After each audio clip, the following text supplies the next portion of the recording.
Tēnā koutou katoa. Ina iwi, ina reo, ina mana. He mihi tine kia koutou. Ko Michael Pead o hao. No te waianga kaianga papori. No reira tēnā koutou katoa.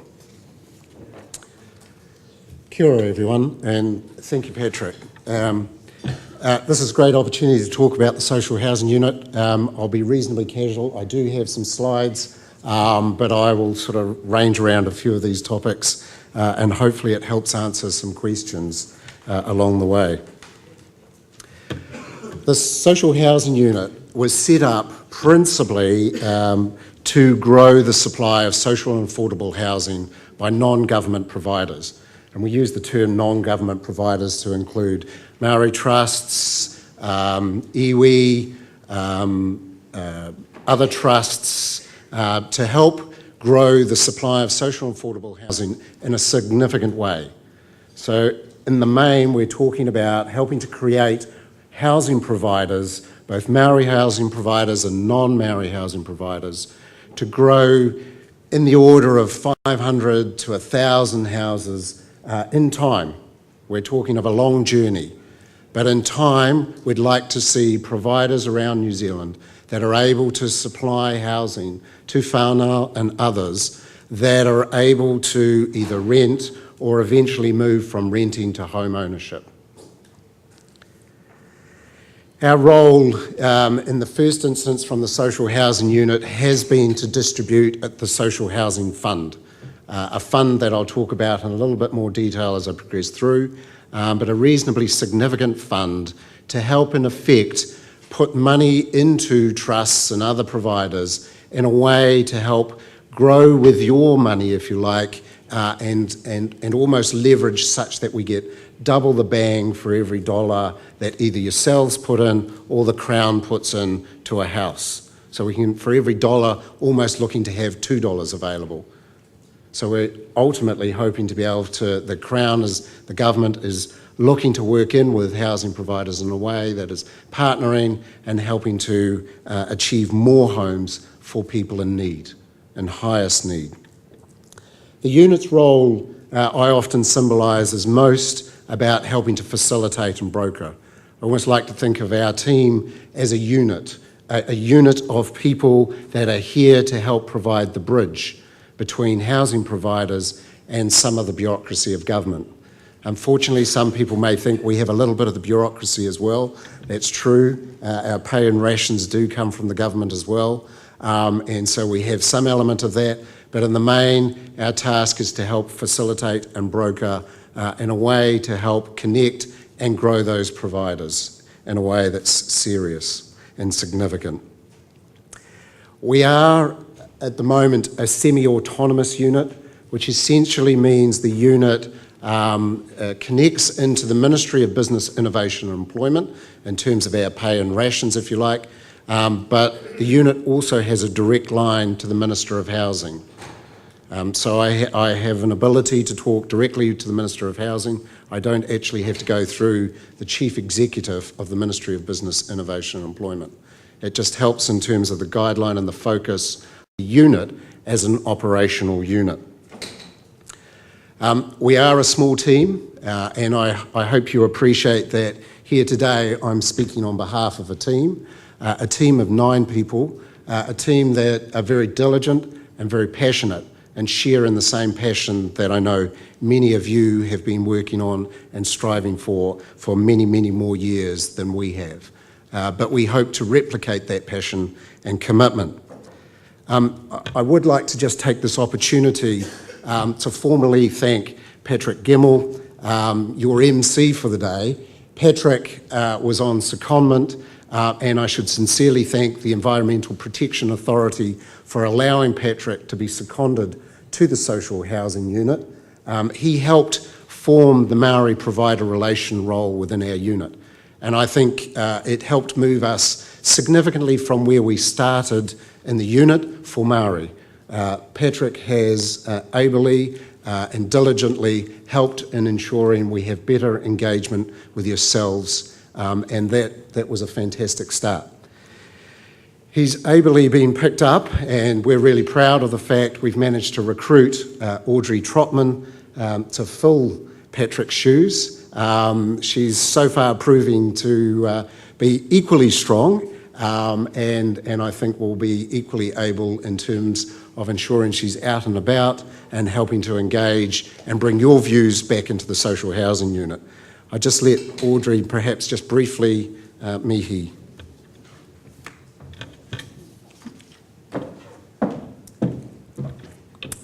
E ngā matua, e ngā whaia, e ngā tungane, e ngā tuahine, e ngā tuakana, e ngā taina tēnā tauta katoa.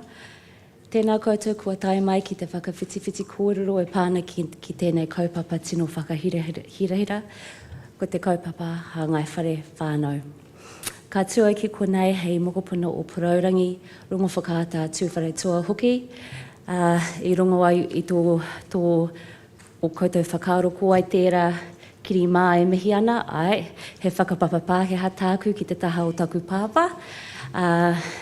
Engari i tipu ake ahau i raro i te maru tahu pōtiki, i te waipaunamu me te tāhuhu Poraurangi rongo whakaata hoki.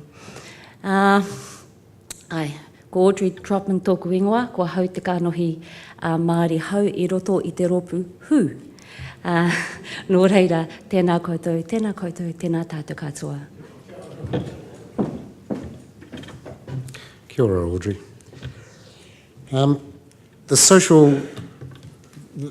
The biggest thing is that we're talking about a social housing reform program. The government, Minister of Housing, the Minister of Finance have been pushing along a social housing reform program, and officials have been working on this for some time.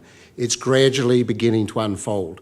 It is a reform program that is at least a 10 to 15 year journey. And in the main, it's trying to find a better balance between monopoly state provision of social housing and a more balanced involvement of the community sector in providing social housing to our people in New Zealand. The genesis of that reform program really began out of a report back in April 2010. A group of external people prepared a report.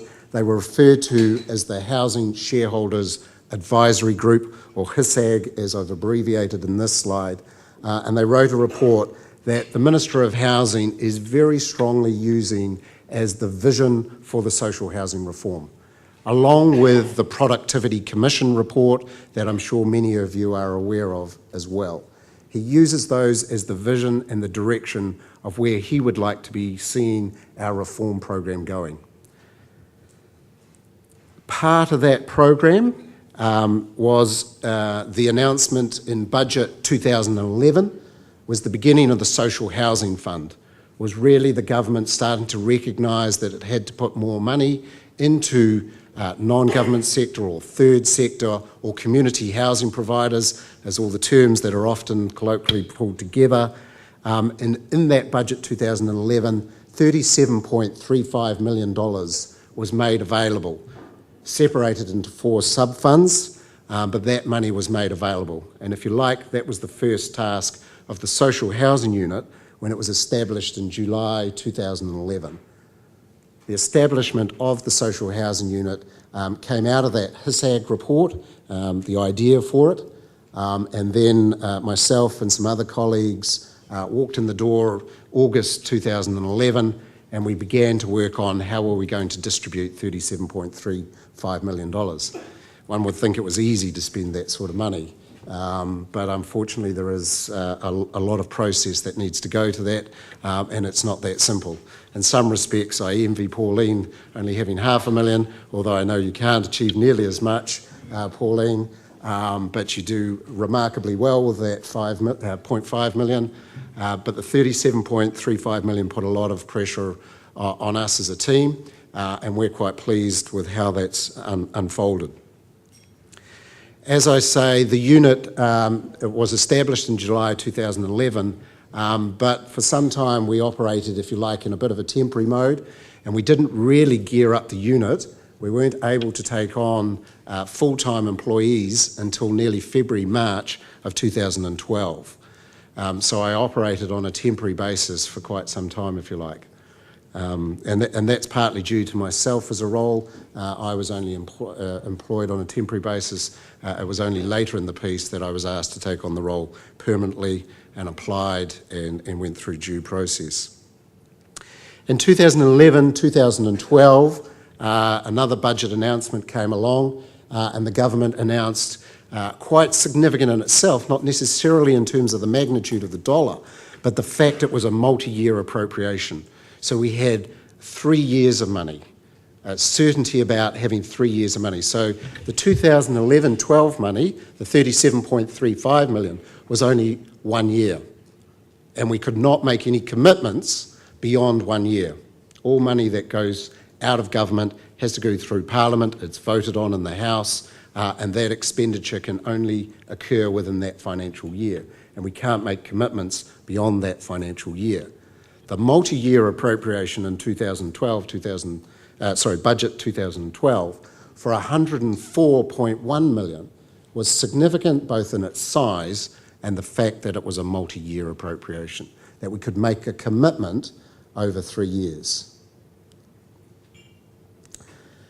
This year, May 2013, the budget announcement, although not significant in dollar terms, not nearly quite comparable to the magnitude of the $104 million. But these budget announcements in their own right are very significant. I think they're the beginning of the snowball of the reform program.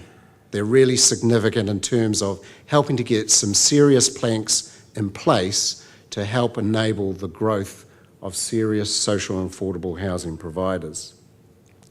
Those announcements, the income-related rent subsidy now being made available to new tenants through approved community housing providers. That income-related rent subsidy to date was only made available to tenants that were in Housing New Zealand properties. That subsidy is now being made available, as I say, to approved community housing providers. That subsidy is more significant than the amount of money that is made available under the accommodation supplement scheme. So that announcement is very significant in terms of, again, helping to achieve a more level playing field. Although Housing New Zealand is currently significant in size, but some of the policy opportunities are important for community housing providers are now being made available. So the playing field is getting more level. We are on the same rugby field now. To that extent. The housing needs assessment, people in need of a house, or often a number of the tenants that we see in Housing New Zealand properties are also on some other benefit. The beauty now with the movement of the housing needs assessment from Housing New Zealand to WINS within Ministry of Social Development very much enables a person to go to that organisation, and rather than them going to the Ministry of Social Development, then to Housing New Zealand and backwards and forwards in terms of trying to find a home, they now are able to go to one organisation and ensure that they're able to get assistance in all dimensions that may be required, including the most significant cog, and that is being able to access a warm, dry home. The other major announcement that the government made was tenancy reviews. It had previously announced a tenancy review program at the market renter end of the equation. So tenants that are enjoying market rent now within Housing New Zealand were to be reviewed. The government has now extended that program to include all tenants under a review program. But many of these things, there is an implementation program of work to be undertaken. So some of the detail and the timing of when these things come into play is a little bit out in the future. So for example, the tenancy review will only start in 1 July 2014 and will go on an appropriate review program, and it is a program that is not just about moving people out of the homes, but also finding a pathway to alternative accommodation if that is appropriate. The other significant part of the government's announcement that I think is also quite fundamental in the snowball of beginning the reform program is the introduction of the social housing reform bill within the House that then will start to put a regulatory framework into the community housing sector.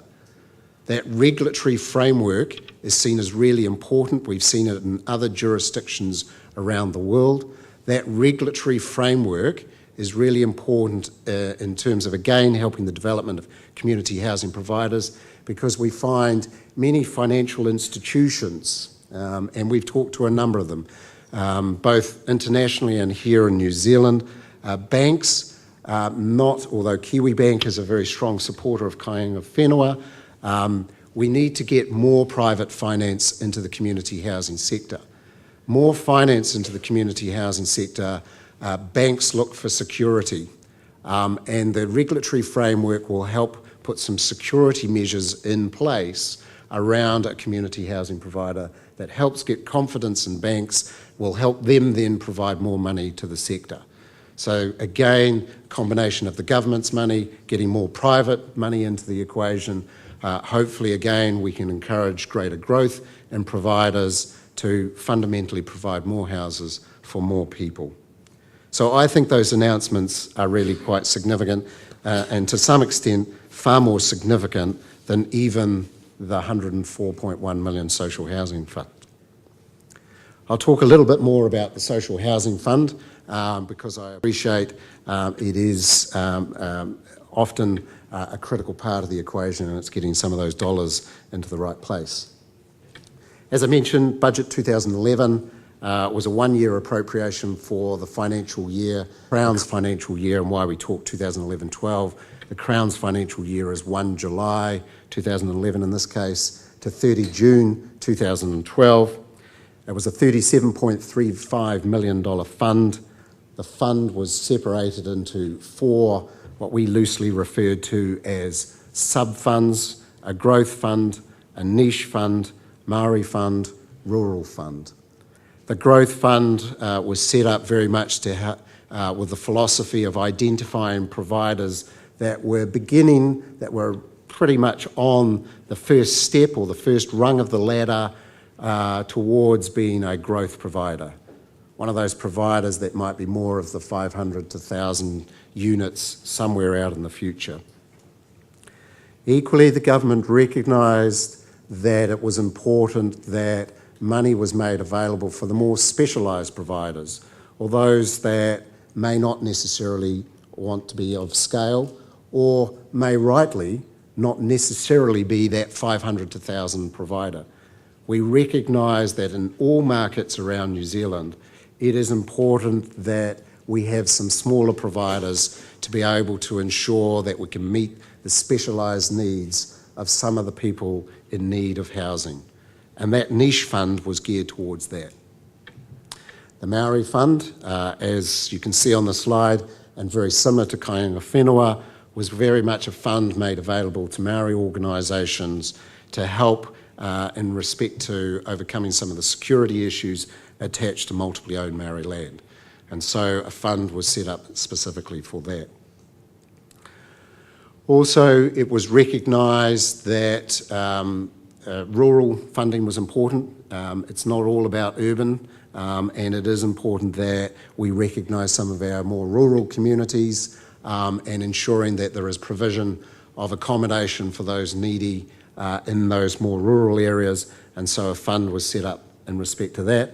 And again, that had a bit more of an emphasis towards Maori freehold land and recognising the importance to that. The pie chart then demonstrates where the money actually went across those funds, and so we had flexibility to move between those sub-funds. And as you can see, the results of how we allocated the money in that year wasn't quite perfectly aligned to what was intended for those funds, but this is where the money went. So 25.3 million to growth, just on 700,000 to Maori, 5.37 to niche, 1.24 million to rural, and then we had some money left over and we ran some separate processes. We ran a process in Northland, a process in Bay of Plenty, and a process in Canterbury, because we identified those as very high need areas and we wanted to make sure more money had gone into those parts of the country. And so money was moved into those particular regions and I think achieved some fantastic results, which I'll speak of a little bit more later. Some other, that's the allocation. We are now starting to see the actual houses being constructed and completed. So the money was targeted towards new supply, new houses, and we're now starting to see those houses actually being constructed. Many of those we're optimistically looking forward to seeing them completed nearer the end of this year, nearer the end of the financial year, and hopefully people housed in a much warmer, drier home. In budget 2012, again, as I've mentioned, a 3-year appropriation, so that appropriation extending right through to 2014-15, a fund of 104.1 million to be set aside.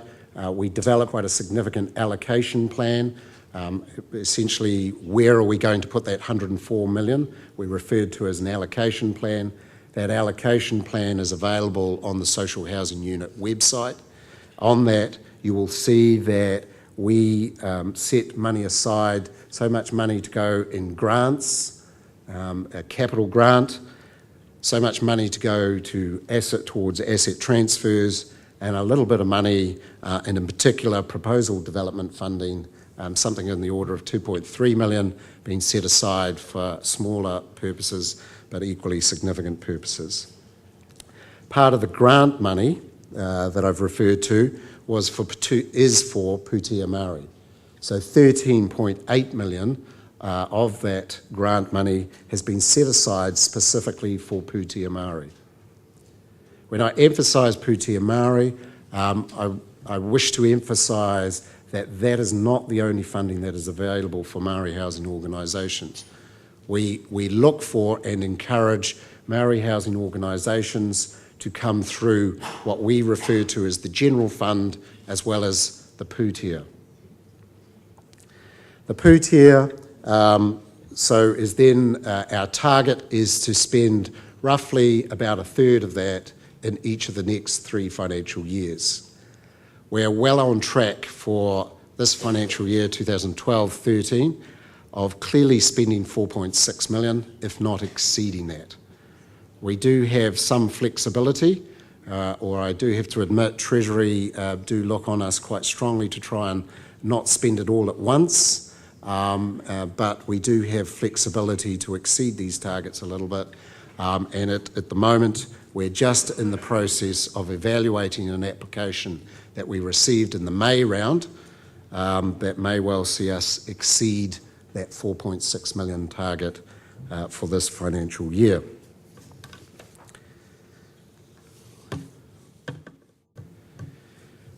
Just a little bit more specifically about what is Pūtea Maori. Many of you will be familiar with it, but in essence it's a bit of a predecessor to what was the Maori Fund and the rural sub-funds. So Pūtea Maori is that similar fund. It is here to promote the use of Maori freehold or reserve land. It is targeted towards being able to sustain and ensure sustainable communities for Maori. It is its fundamental objective, helping to build within that whole philosophy that I know many of you hold, obviously extremely dearly, understandably. It is for, and this is something that we have been grappling with a little bit in terms of Pūtea Maori, grappling with in terms of how much emphasis we place on serious Maori housing organisations versus the need for, let us say, 1 or 2 homes for whānau. That may not perfectly sit with the philosophy of growing serious housing providers. And so it's something that we talk about in terms of trying to find the balance of where money should go between, if you like, loosely the one or two house provision to helping to grow serious housing providers. It's not a lot of money in that context, and trying to find the balance there is a tough one. But it is at the moment looking towards more about growing housing organisations or providers. There is eligibility criteria, and principally it is about being a Maori housing provider and the definition of that. Definition of that exists within our website as well. It is also about new supply of social and affordable housing. So the money is very much the government has been putting consistently a very strong priority in recognising that the supply of housing in New Zealand is not sufficient. We need a lot more homes. And so the government has been, both in terms of the General Fund and Pūtea Māori, is looking to see that money add new supply. It's not about fixing the old or moving a house from one person's provision of social and affordable housing to another person's provision.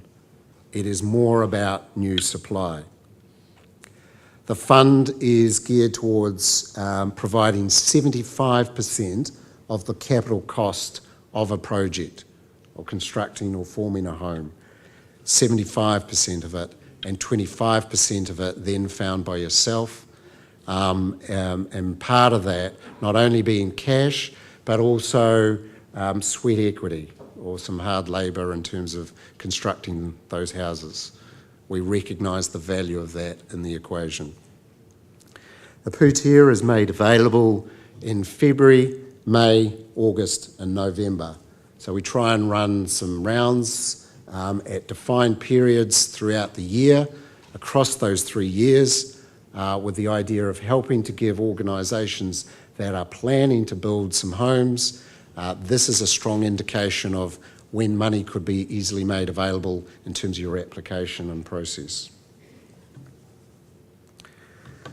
Some of this I've touched on, what's involved in becoming a Maori housing provider. So the eligibility, very much about new supply, that you are quite obviously meeting the need, the serious need of people that are crammed into garages or other unsatisfactory living conditions, that you are helping to move some people into some warmer, drier homes and putting some priority and emphasis obviously on that.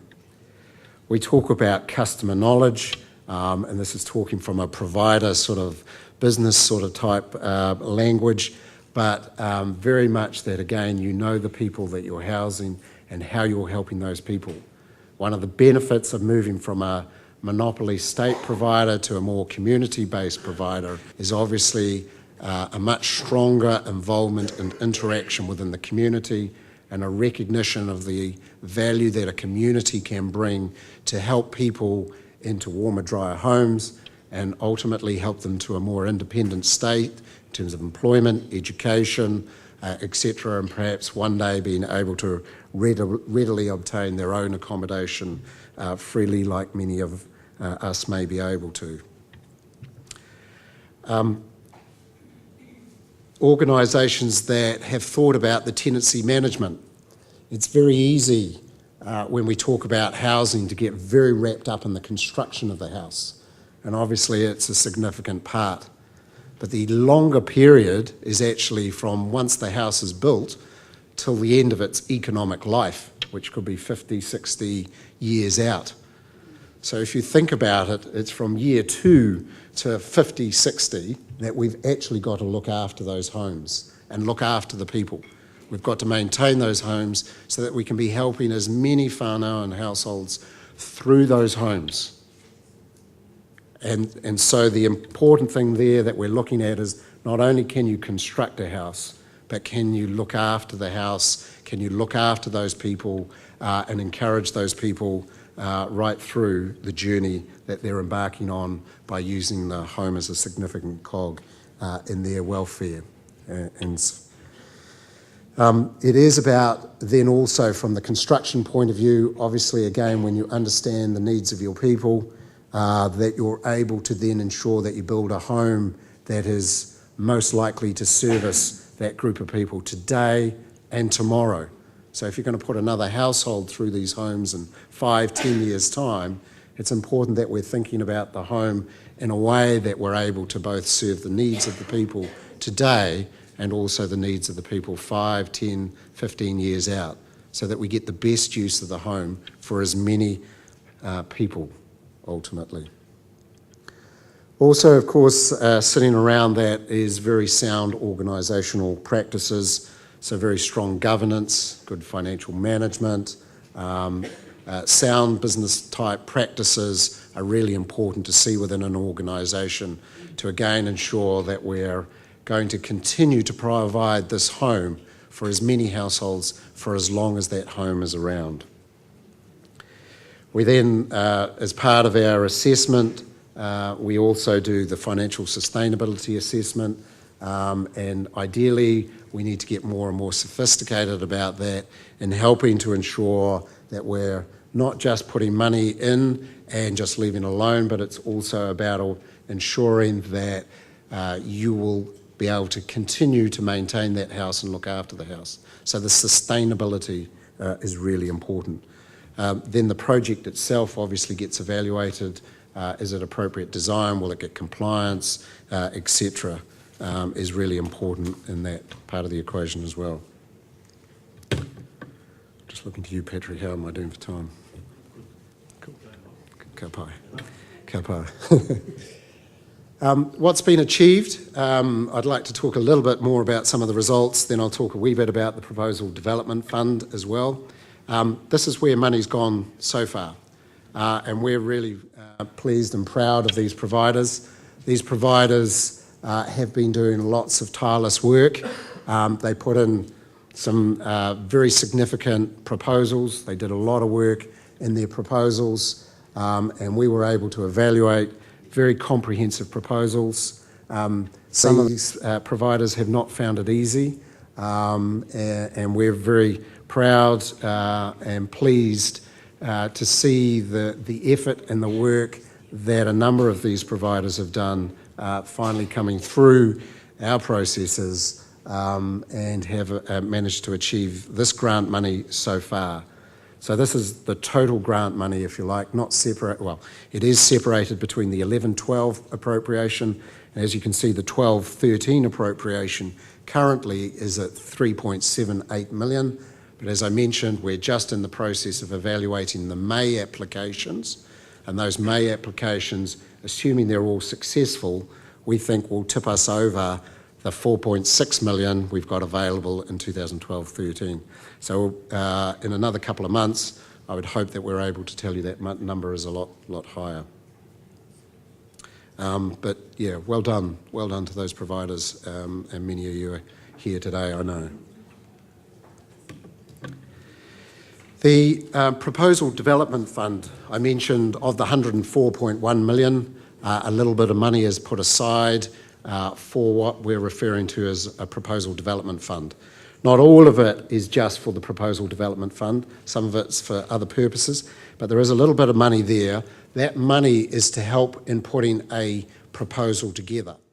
The money is available up to 50% of your proposal type costs. So architects, some of that design work, geotech, engineering reports, some of those types of costs are what we're referring to as that you might undertake. Some business planning, some strategic direction thinking, how you come to sustainability, financial modelling. There is a little bit of money available for that.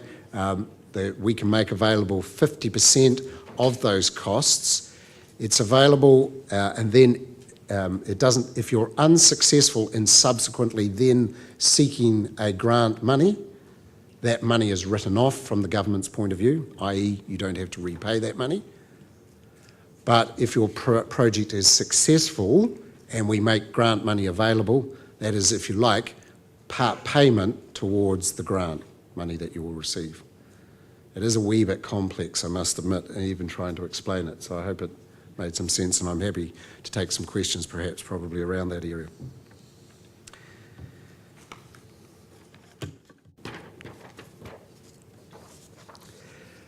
As I also mentioned just a little earlier, the General Fund is also available for Māori housing organisations as well. When we talk Pūtea Maori, that is specifically for Māori housing organisations. But there is nothing stopping a Māori housing organisation making application to the General Fund. The criteria for the fund, and the major criteria that people often talk about, is under the General Fund, we're only able to make 50% of the project funding available. So 50% has to be found by yourself, as opposed to the 75%, 25% in Pūtea Maori. Much of that pivots around the recognition of the land value and how we account for land value in that project assessment. So that was seen as not the most scientific, but a fair way of recognising that difference that exists in terms of land values and the fact that multiply owned Maori land cannot be offered on the general market, if you like. The General Fund then runs through some tough criteria, reasonably similar to what is formed in Pūtea Maori, but goes around some very strong business disciplines. What is the governance and management part of an organisation? Are they well founded? Are they well structured? Are the right skills and competencies existing both at a governance level as well as at a management level to help ensure, once again, we get a good home constructed and we maintain that home and we help people through those homes. The financial viability. The government's not interested in putting money into an organisation that may subsequently fall over for whatever reason. The idea is that the money is going in to help build a home, and that should stay as a home for social and affordable house forever. And so the government is very strong in wanting to be able to see that maintained, and so there is an assessment about financial viability. Again, as I've also alluded to, tenancy management is very critical in the equation. That ongoing looking after a tenant and helping them through the home is really, really important. Then the property and asset management, so understanding the asset management strategy, how the house is going to be looked after, how it's going to be maintained, so that the home is still as good for the next household as the last household, and will last perhaps 50, 60, 70 years at a minimum.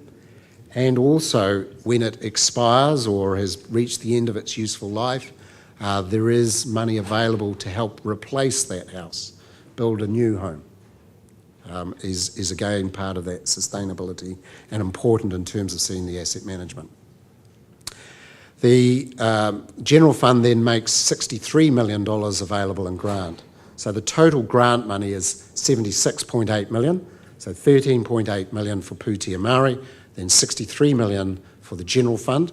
That $63 million is then, again in the allocation plan, you will see is then split around the country in areas where we've identified the greatest need. 21 million going to Auckland, 21 million to Canterbury, and 21 million around the rest of New Zealand, as broadly the targets that exist. Again, we have some flexibility to move as money is identified in terms of need, but those are broadly the targets that have existed for the 3 years money that's available. Those assessment criteria that I outlined just before all culminate in moving a provider to what we're referring to as a pre-qualification process. So the pre-qualification is really tightly focused around all those organisational elements, making sure we've got a sound, strong, viable organisation there to provide the house, is formed as part of the pre-qualification process. All that assessment is done. It's not an absolute given that funding will be made available. Those pre-qualified providers then have to put in a funding application whenever they've got a project.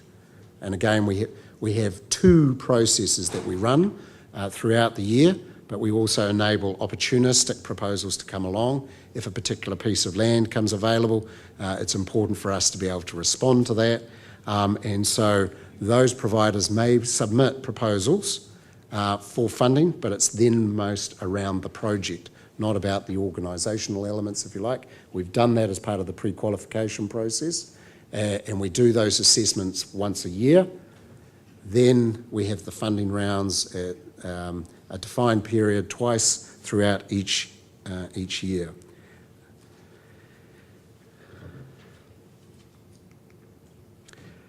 As I mentioned, the General Fund is available to Māori housing organisations as well. And once again, we're really pleased that this list is well represented by Māori organisations as well. And so, was there seven providers there that have successfully come through our pre-qualification process. Some of those were part of our 2011-12 process. We have stepped the game up a little bit in terms of the pre-qualification process, and the latter three have come through the most recent pre-qualification. And so once again, I congratulate those providers. It's not an easy process. We hope it's a process not only to be about helping understand an organisation from our point of view for funding, but most particularly also helping an organisation set itself up for the long haul, really focusing in terms of providing some strong help in where you might go as an organisation. It's tough, but we hope it helps in the long run. In the short term, it may feel painful. In the long haul, we hope it's for the best. And I'm just going to finish with this. For Māori providers thus far, this picture, hopefully it's legible from the back of the room, is just tried to summarise in a very pretty diagram, nicely put together by Audrey for us, shows each of the providers awarded money to, the number of houses that are available, and in effect the number of bedrooms that are available by each of those houses. I think it's fantastic. In total, we see 53 houses so far, 162 beds or bedrooms now available, more available, new supply available. I appreciate it's a drop in the ocean in the total scheme of the issues that we're trying to address from a New Zealand perspective. But I think it's a good indication of where we can go, what we can do, and how we can achieve it using government money, most particularly tying in with the efforts, the passion, and the desire and the commitment that rests in many of you. So well done to those providers. And thank you.